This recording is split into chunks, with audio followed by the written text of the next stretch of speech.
Pessoal, semana 2 continua o estudo daquele conto do menino que escrevia versos.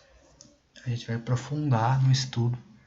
E se na primeira semana a gente fez um estudo mais do ponto de vista da história mesmo, do enredo, né, das personagens e do enredo, agora a gente vai entrar na questão do espaço e do tempo, né, da narrativa, da linguagem mesmo narrativa, e algumas questões de semântica, ou seja, de sentido das palavras. Então, tá bem linguístico, né? Tá muito bom.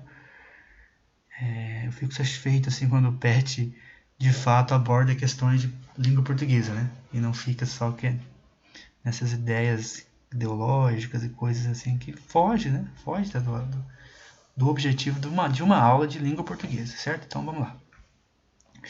Então aqui começa falando, é bom que vocês releiam o conto, tá? Vamos ter o conto bem em mente, né? Então é o seguinte, a questão do espaço e do tempo, né? Que são duas características de uma narrativa, né? Toda narrativa se passa em algum lugar, né? É o espaço. Onde? Onde que se passa a história? Né? Qual que é o cenário da história? E em que época? Né? Em que tempo? Lembrando que esse tempo, o tempo ele é linear também no conto, né? Ou seja, existe então um antes e um depois, né? Vamos ver isso na segunda questão. A pergunta aliás, esses pontos, pontos de referência também. Esses pontos ajudam a situar as ações em uma relação às outras, umas em relação às outras, e funcionam para o leitor como pontos de apoio à interpretação e compreensão da história contada. Em O Menino que Escrevia Versos, há dois referenciais espaciais. Quais são eles? Então, assim, a história se passa em dois lugares, né? Há dois pontos de referência de espaço. Acho que é muito simples, né? Uma é o quê? É o consultório do médico. Né?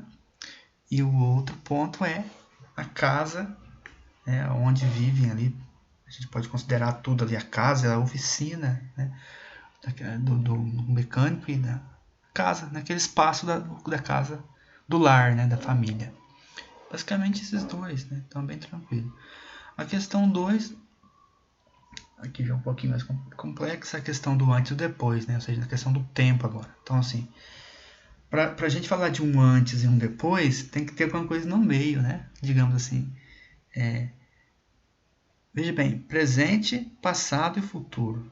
Então, assim, quando a gente fala de coisas lineares, a gente fala de uma coisa que aconteceu antes, em relação a algo que está acontecendo agora e que ainda vai acontecer. Então, veja bem, na verdade, essa questão do tempo, o tempo tem uma questão que é relativa, ou seja, quando eu falo passado, eu estou falando em relação ao quê?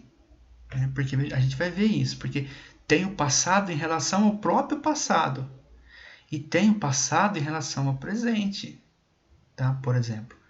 Então, assim, aqui o que a gente quer saber é o momento de referência. Então, por exemplo,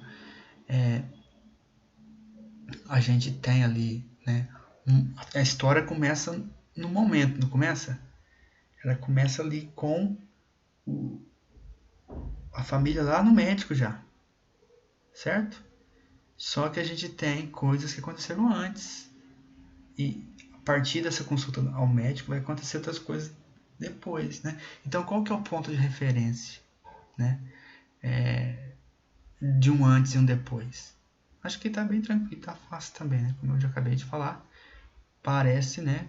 Tudo indica que é mesmo aí, é o momento em que eles estão ali no consultório, que o médico está examinando o menino, ou seja, aí já começa a falar, né? Conversar, aí o narrador já vai contando como é que o menino foi parar lá. Então esse é o antes, né? Esse é o antes, ou seja, porque aí vai contar que ele começou a escrever verso e tal, vem toda aquela narrativa, né, que já vai caracterizando os personagens. E o depois é o que vai acontecer depois, ou seja, o menino vai ser diagnosticado, né? O médico vai falar que ele está com doença, que vai ter que ser internado e tal, né? Acho que parece que ele volta, né, no médico depois e tal. Então, o ponto de referência é, de fato, ali a primeira consulta, né, onde o médico está examinando, que é o que começa o conto começa aí. Então, esse é o momento de referência. para a gente falar de um antes e de um depois na trama.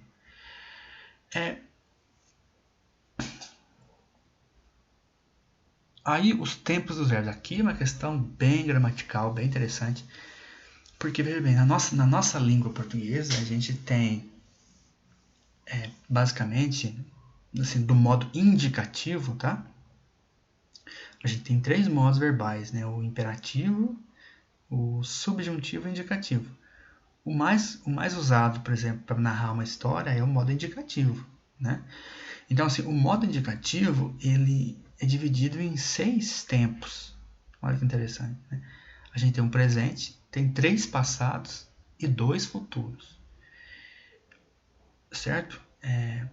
Então, assim, e tudo, como eu disse, para falar de tempo, tem que estar em relação ao que você está falando. Então, por exemplo, eu estou falando agora, né? Se eu for contar uma história, o que eu estou falando agora é presente, tá?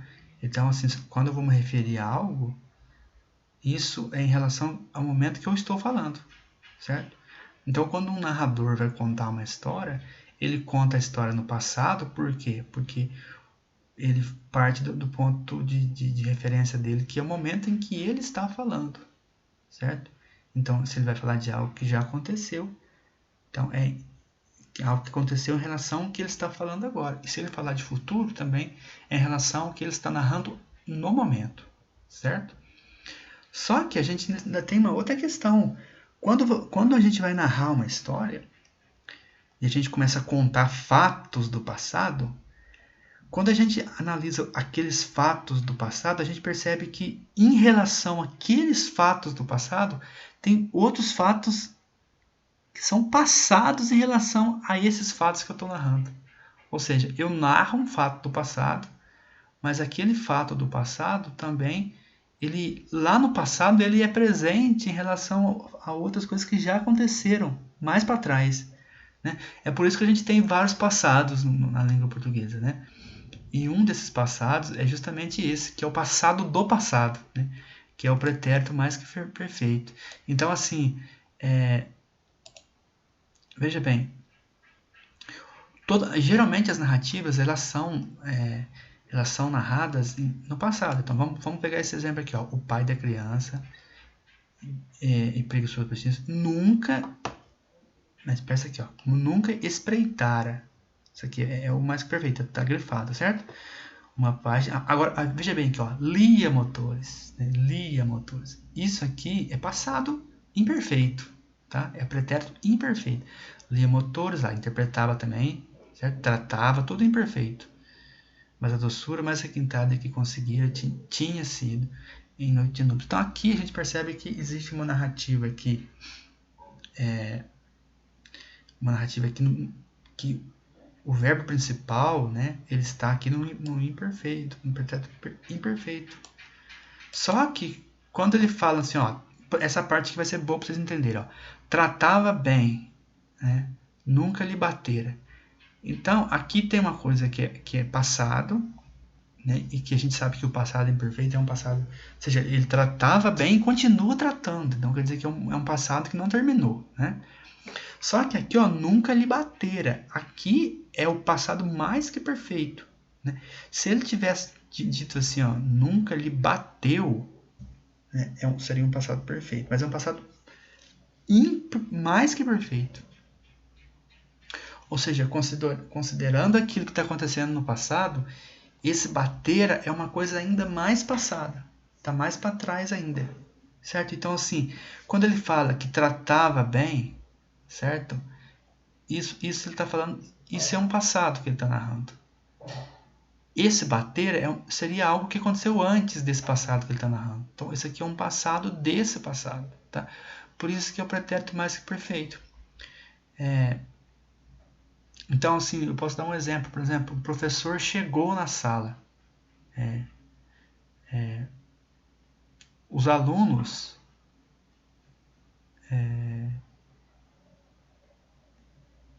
Não, deixa eu ver se eu consigo dar um exemplo legal aqui.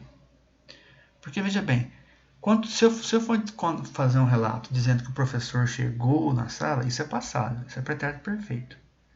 Só que nessa narrativa eu posso falar que antes do professor chegar, né, os alunos faziam alguma coisa, né? Então, eles jogaram bolinhas de papel na sala. Por exemplo, o aluno escrevera uma palavra no quadro quando o professor chegou. Então, veja bem, o aluno escrevera, ou seja, ele tinha escrevido. Então, ou seja, é um passado antes daquele passado que eu estou narrando. O passado que eu estou narrando o fato passado que eu estou narrando é o professor ter chegado na sala. Só que antes, ou seja, mais passado ainda, né, ou seja, antes do professor chegar na sala, um aluno tinha escrito alguma coisa no quadro. Né? Então, isso é um passado desse passado que eu estou narrando. Então, isso é um mais que perfeito. Certo? Então, ó, qual que é o momento de referência dessas ações? O que essas formas verbais indicam? Que sentido essas formas verbais assumem no trecho? Então, é aquilo que eu falei. Ó. Qual que é o momento de referência dessas ações? É o passado, é o pretérito imperfeito. É esse passado aqui. Ó. Lia motores, interpretava, tratava. Esse é a referência. Tá? O que essas formas verbais indicam? Bem, essas formas indicam que é um passado ainda mais remoto, ou seja, é um passado desse passado que é o ponto de referência, que é o imperfeito, o pretérito imperfeito, certo? Que sentido essas formas verbais assumem no trecho? É justamente esse sentido de que é algo que já foi totalmente concretizado num passado ainda mais para trás, né? Ou seja, porque aqui ele está falando de um passado que ainda ocorre, né? Porque é o pretérito imperfeito, é uma coisa que já passou, mas que continua acontecendo também no presente, né? E por isso é imperfeito. Agora, isso aqui não, é mais que perfeito, já acabou, né? E foi antes desse passado imperfeito, ok? É mais ou menos por aí que a gente entende essa questão do mais que perfeito. Realmente é um pouco complicado, mas o que vocês têm que entender é que é isso. Pensa numa questão linear, né? Então você tem um presente, aí você tem um passado, e depois você tem um passado daqui a outro passado, né? Então é uma escalada nesse sentido. Então vamos lá. Aí a gente tem também o uso do presente, não, olha que interessante. Então uma narrativa não dá só no passado, ela dá no presente, né? Então, por exemplo, ela hoje até se comove. Então aqui é importante o que chama atenção aqui? O hoje, né? Se ele vai falar de hoje, ela hoje, né? Até se comove. Então, é claro, se é hoje, gente, não pode ser passado, né? Certo? A não ser que seja um passado do dia, né? Por exemplo, ela hoje se comoveu. Quer dizer que foi hoje, mas foi uma hora antes, né? Ou o horário anterior que eu estou falando agora. Então, no caso aqui, é algo que ainda está acontecendo, né? E que acontece assim, continuamente a ponto de que dá para falar isso no presente. Ou seja, aconteceu, né? E está acontecendo, certo? Então, isso cuidado para não confundir com o imperfeito, né? O imperfeito é uma coisa que eu falo no passado, tá? Mas que pode estar acontecendo ainda no presente, embora eu não esteja dizendo isso quando eu falo lia. Né? Quando eu falo que ele lia motores, provavelmente ele ainda lê. Mas eu não quero ressaltar que ele ainda lê, eu quero ressaltar que ele lia. Se ele ainda lê, não é o que vem ao caso, né? Não é o foco. Agora, quando eu uso o presente, aí fica claro que é uma coisa que pode ter acontecido, né? Mas que está acontecendo, é presente. Tá? Por exemplo, lá, perfume de igual qualidade, qual outra mulher ousa se quer sonhar, né? Então aqui é uma coisa que também acontece, ousa. Aqui não, veja bem que aqui sai da narrativa, né? Aqui é uma coisa assim objetiva e que não depende de tempo, é uma afirmação, né? Isso aqui não depende de tempo. É como se estivesse saindo da tipologia narrativa, né, e entrando numa tipologia expositiva, por exemplo. Então, na tipologia expositiva, né, como a gente viu, você não vai usar você não vai usar a verba no passado.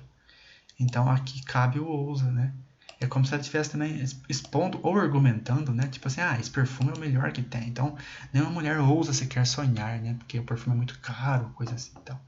Então faz sentido usar o presente, né? Muito bem. Por que isso ocorre? Né? Que sentidos dessas formas verbais assumem em tais trechos? Então, é que eu acabei de explicar, né? Então, procurem formular a resposta de vocês. No conto lido, em quais situações foram empregados verbos no pretérito perfeito do indicativo? Então, se a gente for lá voltar na história, a gente vai ver que no pretérito perfeito é o que mais ocorre, né? Vamos ver lá. Agora a gente vai ter que dar uma voltada mesmo aqui no texto aqui. Vamos lá. Aqui o menino que escreveu a verso, apontou, né? Então aqui a gente começa com o verbo no presente. Por quê? Porque é a fala, né? Então assim, é a cena acontecendo. Então no passado ali a cena acontecendo, ela é uma coisa presente. Então ele escreve verso, né? Só que aí volta para o narrador. Apontou o filho, né? Então como se entregasse, né? Então o médico levantou. Então aqui a gente vai ver levantou, apontou. Isso é pretérito perfeito, tá? Aí vocês já sabem, né? Já entenderam o que é o pretérito perfeito, né? Certo?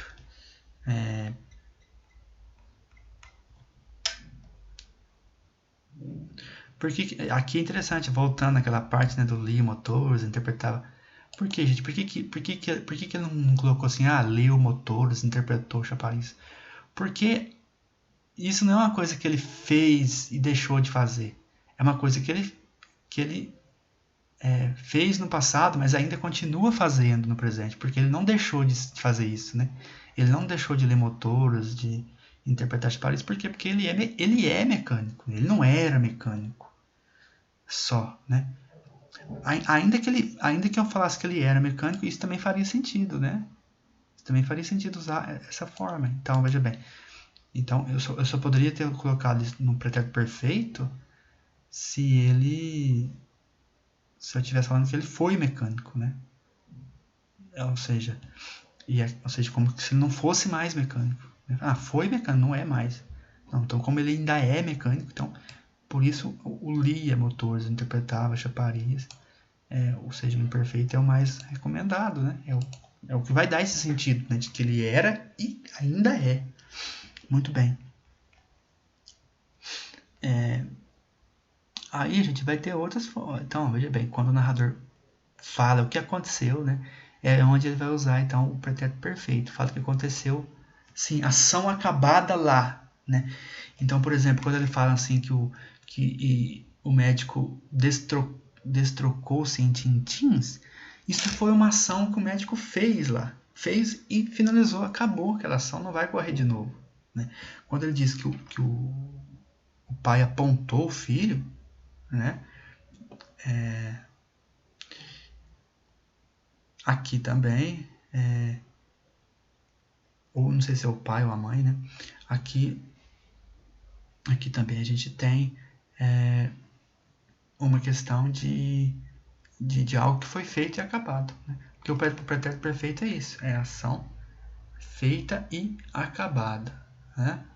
Então a gente vai ter outras ocorrências, certamente, né? Olha lá, mas eis que começaram a aparecer pelos recantos, entendeu? O filho confessou. Então, o filho confessou, ele foi algo que ele fez e está feito e está acabado, né? Então é isso. Então, voltando lá, tem várias outras ocorrências, né? Vocês podem procurar mais no texto. Mas o que vocês têm que dizer, o que a pergunta está colocando, e aí é o ponto, né? Claro que a gente não vai falar de todos os trechos, mas é simplesmente dizer. Vamos ver a pergunta novamente se. Passou.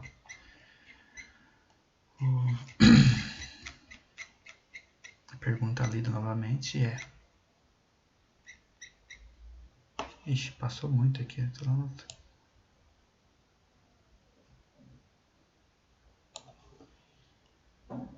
Aqui. No conto lido, em quais situações foram empregados verbos no pretérito perfeito indicativo? Então é só dizer o seguinte, nas situações em que mostram que ocorreu uma ação no passado e essa ação foi concluída, finalizada, né? E pode ser que ela nem ocorra mais, entendeu? Então, por exemplo, quando se diz que a família, por exemplo, levou o menino ao médico, então assim, levou naquele médico, naquela situação, vai levar de novo, né?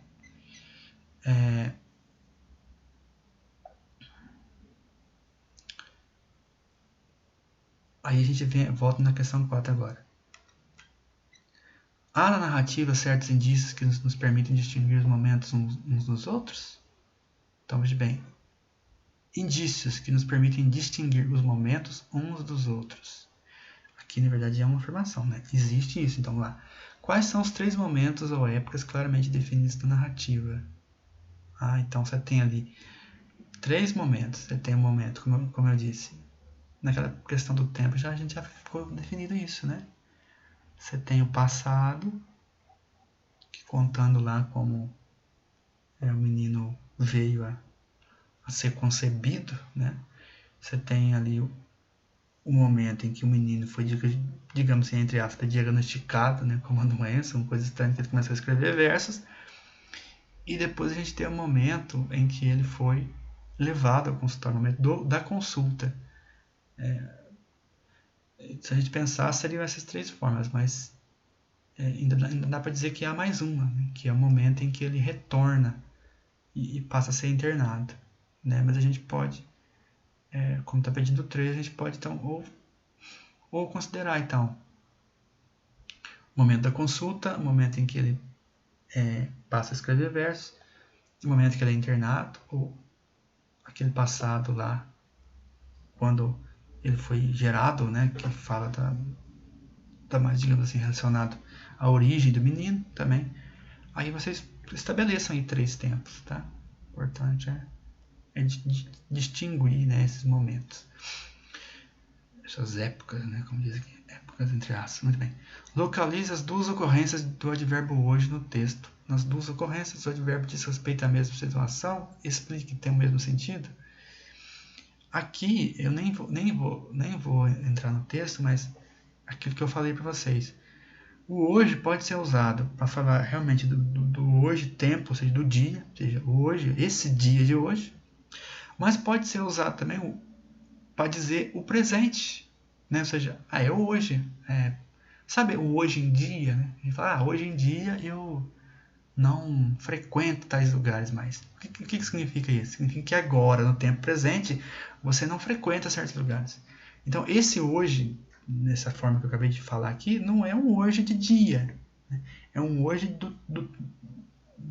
do atual, é o equivalente a atualmente, né? Ou seja, nesse momento mais presente. Agora, tem o hoje que é usado realmente como um dia, né? Que seria o contrário, ou não vou dizer contrário, mas é o que a gente pode relacionar com amanhã ou ontem, né? Entende? Assim, no sentido mesmo de dia. Por exemplo, hoje é quarta-feira, né? Estou gravando essa aula quarta-feira. Amanhã é quinta. Ontem foi terça. Então, veja bem. Aqui estou falando do hoje dia, né? Agora, eu posso falar do hoje enquanto momento presente ou época presente, né? E aí eu não vou falar especificamente de dia. Eu vou falar de um passado e eu posso falar de um futuro, né? Por exemplo, hoje estamos tendo uma aula online. Veja bem, que eu não estou falando de hoje, do dia de hoje. Hoje, o momento presente, essa época agora, nessa atualidade, estamos tendo aula online. Amanhã, ou seja, futuramente, né? Certamente que voltaremos a ter aula presencial. Então você percebe que aqui eu usei hoje e amanhã como sentido de presente e passado. Tá? Então o advérbio hoje pode significar tanto o dia propriamente, como pode significar um momento apenas, uma época, assim, digamos, né? Ou seja, presente ou, aliás, presente, né? No caso do hoje. Muito bem. Momento atual. Muito bem, vamos lá. Uma atualidade. Aí, aqui é bem interessante, né, gente? Óleo castrol. Quando eu li essa expressão, na hora eu associei isso ao óleo de motor, né? Porque o rapaz, o homem ali, ele era mecânico, né? Só que depois ela fala negócio de perfume, e eu fiquei pensando, mas será que esse óleo, na verdade, existe um perfume também com esse nome, né? Mas não, acho que eu andei pesquisando, óleo castrol realmente é um óleo de motor, né? Então aqui, eu não sei o que a Serafina pensou, ela achou isso Aí aqui vem a questão da lógica, no caso do pai do menino. Pro pai do menino chamar, porque aqui a gente vai ver isso, né? O pai do menino, tudo para ele está relacionado à mecânica, carros, essas coisas, motores, então ele sempre compara isso com a vida, com as pessoas. Fica tudo sendo usado como metáfora, né? Então quando ele fala que ela cheira a óleo castrol, né? Aqui a gente não pode interpretar no sentido assim, nossa, mas ele está comprando o cheiro da mulher com cheiro de óleo de motor. E aí a gente entende por que a mãe fica lisonjeada com o elogio, porque ela entende que para ele, né, o óleo castrol seria que é um óleo de motor aí bem qualificado no mercado, né, é um grande elogio. Ou seja, na concepção dele, né, se ele chamou ela de óleo castrol é porque realmente aquilo para ele gostou, né, do perfume dela. Ou seja, foi um elogio, né, do jeito dele, digamos assim, né, do jeito dele, que sempre está buscando comparar com questões envolvendo mecânica e carros, essas coisas, motor e tudo mais. Né? Então essa é a lógica do pai, ou seja, usar coisas da sua área, né, no sentido metafórico para se referir a outras coisas. Essa é a lógica dele. Né? Que palavras ou expressões o pai utiliza em sentido figurado, ou seja, metáfora. Tá? Ou seja, não significa sentido literal, ao exigir que o filho seja submetido pelo médico a um exame geral. Né? Então, assim, o exame geral que o médico ele quer que o médico faça no menino, né? Ele vai usar expressões de exames, digamos assim, que são feitos em carros. Né? Então, volta lá para vocês pegarem essas palavras. Né? Ele vai usar coisas referentes a isso para falar desse exame. Ele vai comparar o menino com um motor, né? Vai lá para vocês verem essa parte, vai ser bem interessante. Bem, não é difícil não, vocês vão localizar lá. Na aula passada eu comentei, inclusive, um pouco sobre isso. No trecho, o filho fora confeccionado nesses namoros de... Aqui é interessante também. Outra metáfora que o próprio... não é bem uma metáfora, mas ele vai para esse sentido também de... chega a ser uma metáfora, assim, porque ele usa a expressão confeccionado, né? Essa palavra é metafórica, né? Ou seja, qual que é o sentido do verbo confeccionar no conto? Né? Então, aqui, ó, se é relacionado ao filho, né? Confecção a gente usa muito para coisas que são fabricadas, né? Então, assim, né? Confeccionado é a mesma coisa que fabricado, certo? Produzir o negócio. Então, veja bem, como é que um filho é produzido? Né? Então, o filho fora confeccionado. Então, aqui vocês já entenderam, né? Até porque, nesses namoros de unha suja, restos de combustível manchando o lençol e oleosas confissões de amor. Né? Então, assim, a gente percebe que aqui, né? Aí a gente pode entrar até em questões morais aqui, né? Como é que aconteceu, né? Como é que eles se relacionaram e dessa relação então veio a nascer o menino que agora escreve versos, né? Então aqui acho que não precisamos entrar nessas questões morais, né? Mas aqui é só para a gente entender então qual que é o sentido do verbo confeccionar, né? Acho que vocês já entenderam, que vocês conseguem explicar, né? Como é então que o menino foi gerado aí nessa relação do mecânico e da dona Serafina aí. Quando o doutor perguntou ao médico, dói-te alguma coisa? E ele se surpreende com a resposta. Por que ele se surpreende, né? Gente, muito fácil, tá? Muito fácil. É só ler com muita atenção as alternativas que vocês vão ver que o menino não estava sendo irônico, tá? De forma alguma, né? Ou seja, ele estava expressando, né, que ele estava sentindo de uma outra forma, de uma forma poética, na verdade, né? Dói, ele fala, o que dói? Dói-me, a vida me dói, né? Algo assim. Então, veja bem, ele está usando um sentido, uma imagem poética, uma linguagem poética. E por que o médico se surpreende, né? Justamente porque ele percebe que aquele menino é diferenciado, né? Então ele já começa a perceber aí que o menino ele tem uma percepção das coisas diferente, né? Ele não vê as coisas de forma utilitária, né? O modo dele sentir, dele encarar a vida, não é um modo comum, né? Ou seja, é um modo mais poético. Então isso certamente que por uma criança, né? Então isso realmente surpreendeu o médico. Então é isso, pessoal. Chegamos ao fim da semana 2.